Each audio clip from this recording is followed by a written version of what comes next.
सबसे बड़ी खबर दोस्तों सामने निकल के आई है कि सिलोम जेम्स जिसने जो है वो सोनम रघुवंशी की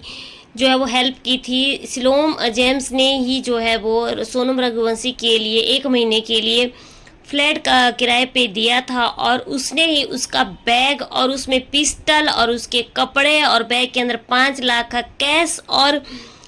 उसके जो ज्वेलरी थी, वो जो गोल्ड था, वो सारा उसको छुपाने में हेल्प की थी। तो पुलिस जो है वो शिलोंग की पुलिस जो है वो इंदौर में आई हुई है और एसआईटी की टीम ने बहुत बड़ा खुलासा किया कि सिलोम जेम्स को जो है वो गिरफ्तार कर लिया है, जिसने जो है वो 5 लाख का कैश और पिस्टल थी बैग के अंदर, जो कि ब्लैक कलर का बैग जो था सोनम के पास था, जो कि मिल नहीं रहा था। फिलहाल उसको अरेस्ट कर लिया है और बाकी जांच जो है वो उससे जानकारी ली जाएगी कि उसने वो पैसे कहाँ डाले और वो बैग जिसमें इतना सारा सामान था वो कहाँ